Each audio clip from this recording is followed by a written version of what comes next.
very much to this occasion. Hush, please. Yeah, me too, yeah. We could turn the PA up, but I'd rather not because it's bad. That's definitely recording, isn't it? If I turn the PA up, all that it'll happen is that the music will be very loud. And it probably will do, but we should start quietly. So if everyone can get near enough to hear, I'm just here to introduce Ruth.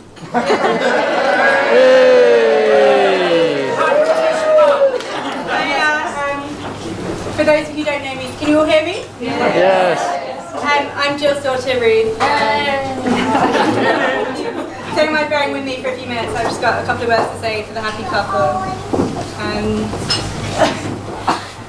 Ben first came into Mum's life and mine when I was just the tender age of 14. And I'm a bit embarrassed to admit that my initial reaction was one of relief.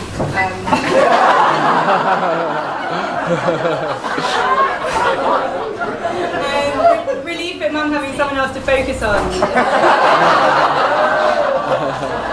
which gave me just a little bit more freedom to go off and do whatever it is that 14-year-olds do. But less selfishly, I also remembered just how exciting that period was for Mum and for me to watch. Before any kind of relationship was embarked upon, I remember Mum coming home from her first proper encounter with Ben.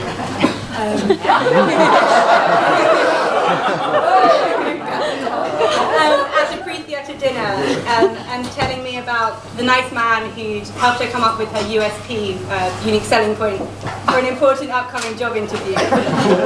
Jan, do you remember? A job which she of course got. And so Ben had clearly made an impression.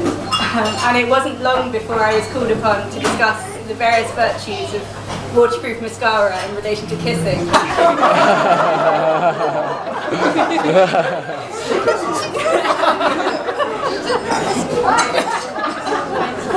So Mum and I have always been close, from mascara musings to gossip sessions at the sanctuary.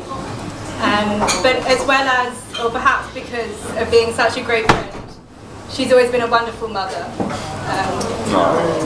Despite joking that she could have kept me locked in a dark room for most of my early life, because I remember so little of the wonderful places her and Dad took me to. She in fact has done a marvellous job in shaping me into the well-rounded individual you see before you.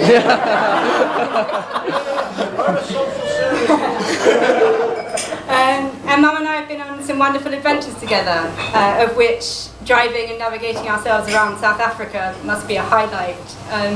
The New Jersey Turnpike. Yes, and that. Too much to mention. But I've constantly been inspired by my self-sufficient, independent, successful mother, who's brought me up to know just how much I'm loved and taught me that no one really needs a man when you can open a bottle of champagne with a pair of rubber gloves. Yeah.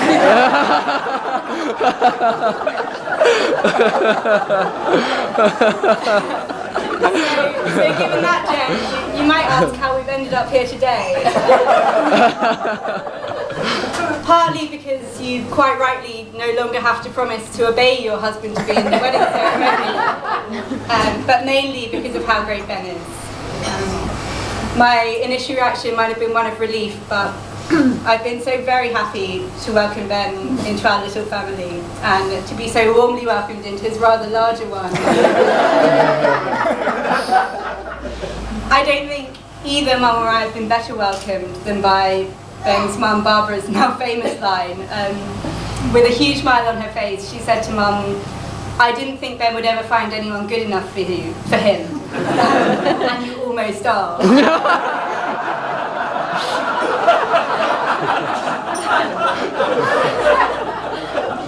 And then over the last 5.5 years, I think I've also concluded that you're almost. And over the last 5.5 years, I've been inspired and impressed by the strong and steady nature of their love. Mum was amused recently by a work colleague who, on hearing about the wedding, asked how long they'd been together, as if to judge whether or not this was a sufficiently well thought out decision. Mum says that at her age she can do whatever she likes. But you might say that marriage has been on the cards for a while. As we climbed down from the top of the Eiffel Tower this March, Mum joked to me that neither of them had fulfilled the tradition of proposing at this site of such romance. Of course, if one of them had got round to it back in March, we could all have been here in the middle of summer. Those of us outside the town hall this afternoon would well have appreciated that. It's been a great day, and there's much more to come. So before I hand you over to Adam, I'll leave you with the fact that Ben's never really liked me calling him my stepdad. But Ben, after today, you really don't have a choice. So I'd like to propose a toast to my wonderful mother and my wonderful stepdad. And many more happy years together. To Ben and Jill.